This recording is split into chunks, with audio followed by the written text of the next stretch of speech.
идомаи романи фирдавсӣ. хонандаи рисолаи мамнӯъ. ташриф овардани ҳоким ба хонаи фирдавсӣ ба зудӣ дар деҳа овоза шуд. дар хонаҳо давраҳо гапи ҳамин воқеа буд. деҳқонони калон, ашхоси тавонгар ва мағрури аслу насаб аз шоир ҳасад мебурданд, ки ба чунин илтифоти хосе аз ҷониби ҳокими вилоят мушарраф шудааст. дар вохӯриҳо ӯро табрик мегуфтанд. баъзе аз онҳо, ки пештар ба абулқосими камбизоат бо назари такаббур менигаристанд, акнун бо лаҳни хушомадомез аз вай хоҳиш мекарданд, ки онҳоро ғоибона бошад ҳам ба ҳоким муаррифӣ намояд, ё ин ки дар бораашон назди ӯ сухани хуше бигӯяд. мардумони фақир бошанд, аз ошнои ҳоким гардидани ҳамдиҳаашон хушнуд шуда умед мекарданд, ки акнун ҳар гоҳ агар аз ваҷҳе ба ҳоким арзу дод баранд, шоир назди ӯ барояшон додхоҳӣ ва хоҳишгарӣ хоҳад кард. ошнои ҳоким будани фирдавсиро шунида, зани аббоси маҳбус бо ду кӯдакаш аз шодоб ба бож шитофт. шоир барои сайру гардиши одатии худ ба соҳили руд рафта буд. занаки пойлуч ва ҷӯлидамӯ бо кӯдакону гуруснааш ба пои фотимабону ғалтида оҳу ноларо оғоз кард. қурбони шумо бишам, бонӯи азиз, ба ҳазрат бигӯед ба мани муштипар ба ин кӯдакони бепаноҳ раҳм кунанду ба доди мо бирасанд. ҳоли мо шурбахтонро ба ҳоким арза бикунанду аз ӯ озодии падари бегуноҳи инҳоро бихоҳанд. мардаки бечора бо тӯҳмати охунди худобехабар инак 1 солу 3 моҳ мешавад, ки дар зиндон аст. фотимабону кӯшиш кард ӯро тасаллӣ диҳад. равшан барои ӯ ва кӯдаконаш хӯрок овард ва худаш ҳам нишаста бо ҳамроҳии занак гирист. вай, ки аз шӯи ҷавонмаргшудааш ҳанӯз доғ дар дил дошт, худро ба зани Аббос ҳамдард ҳис кард. боно ба занак ваъда дод, ки фирдавсиро ба хоҳишгарии назди ҳоким дар ҳаққи шӯи ӯ розӣ хоҳад кард. фирдавсӣ омадани зани Аббоси маҳбус ва хоҳиши ӯро аз забони Фотима шунида мутаассир шуд. ҳабси Аббоси бофанда ва сабабгори он сабабгори бадбахтии аёлу фарзандони ӯ ба шоир маълум буд. туро ба худо, ҳушангҷон, ба занак ва кӯдакони гирёнаш дилам сӯхт. ту дер мекунӣ, ҳар чӣ зудтар ҳокимро бубин, хоҳишгарӣ бикун. шӯяшро ташвиқ кард Фотима. албатта қабул кард Фирдавсӣ. дар субҳидами рӯзи сеюм Фирдавсӣ дар Дорулҳукумаи Тус ҳозир шуда, намози бомдодро дар масҷиди он ҷо гузорид ва бо ҳамроҳии мансабдороне, ки одатан баъд аз намоз ба саломи ҳоким мерафтанд, вориди боргоҳи Ҳусайни Қутайб гардид. дар поёни маросими салом ӯро худи Қутайб нигоҳ дошт. устод, албатта бо муҳиме ташриф овардаанд, пурсид ӯ. марҳамат, биншинед. бандаро кори як нафар бечораи бегуноҳ, ки бо тӯҳмати карматигӣ ҳабс шудааст, ба ҳузури ҷаноби олӣ кашонд. гӯён сухан оғоз кард Фирдавсӣ. ва ин воқеаро ҳамон тавре ки шунида буд, инчунин ҳоли табоҳ ва хории аёлу кӯдакони Аббос валади Алиакбари карбозбофи шодобиро арз дошт ва хоҳиш намуд, ки агар Аббос дар воқеъ ҳам гуноҳе дошта бошад, ҳоким ба карами худ гуноҳи ӯро авф фармуда аз ҳабс озодаш бикунад. волӣ аз кӣ будани нависандагони ихвонуссафо ки бофандаро ба хондани рисолаи эшон гунаҳгор кардаанд пурсон шуд. бояд тоифае аз уламо ва фузало бошад, гуфт шоир, вале маълум нест киҳоянд. эшон номҳояшонро пинҳон медоранд.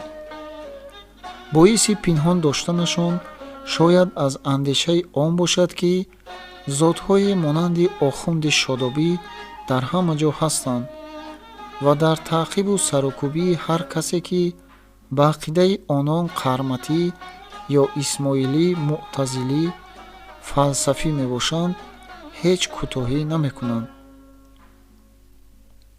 баъзе рисолаҳои ихвониёнро банда ҳам хондаам. дар он рисолаҳо аз ҳар гуна дониш, аз ҳикмати афлотуну арастотелис баҳс меравад.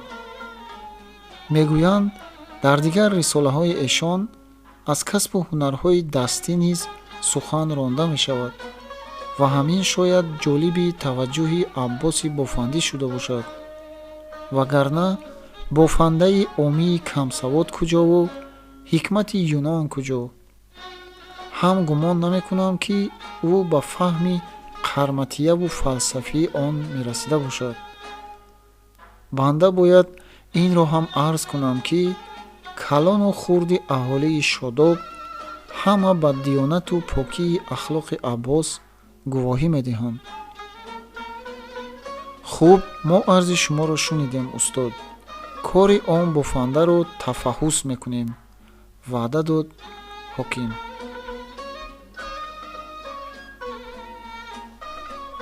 пас аз 2 рӯз вай Фирдавсиро ба ҳузураш хонда гуфт: бофандаро аз зиндон оваронда пурсиш кардем.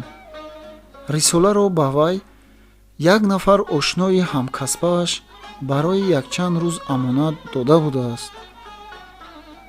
аслан сабаби қайду ҳабси он бечора ин будааст ки вай бо вуҷуди таҳдиду шиканҷа кӣ будани ошнои рисоладодааш ва номи ӯро нагуфтааст. агар мегуфт, он ошнояш ҳам албатта гирифтор мегардид. мо Аббосро имрӯз раҳо кардем. аммо устоди азиз, ба шарофати хоҳишгарии шумо ки дар ҳаққи Аббос кардед, боз 9 нафар бандӣ аз зиндон озод шуданд. мо тафаҳҳус кардем, эшон ё бегуноҳ ё ки гуноҳашон андак будааст, ҳамаро бахшидем. Фирдавсӣ бо хушнудӣ ва мамнуният сипосгузорӣ кард. худоё, чӣ хабари хуше мешунавам, ҷаноби олӣ, бандаро раҳини миннати худ кардед. агар подоши ин накӯкорӣ, ин лутфу марҳамати шумо аз банда ва аз он озодшудагон нагардад, аз худованд мегардад. инро гуфта бархост ва бо таъзими эҳтироми боргоҳи ҳокимиро тарк кард.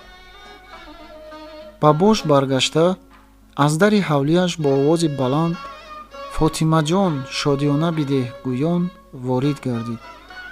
ҳоким хоҳиши маро пазируфта, Аббос ва боз 9 бандии дигарро аз зиндон озод кардааст. зиҳи додгарӣ, зиҳи адолат. баъд аз 2 рӯз Аббос бо зану кӯдаконаш пагоҳӣ ба бош омаданд, то ки ба Фирдавсӣ шукру сипос гӯянд. Абдуллоҳ онҳоро дар суфаи ҳавлии берун нишонд. Фирдавсӣ аз ҳавлии дарун баромад. бо дидани бофанда андӯҳе ба чеҳраи шоир соя андохт.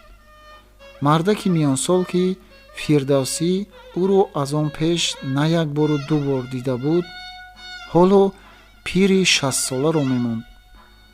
ӯ хеле лоғар ва ришаш сафеди зардгуна шуда, рӯи зарди бехунашро тури оҷин пахш карда, зери чашмони фурӯрафтааш варами балағмиранг бароварда буд.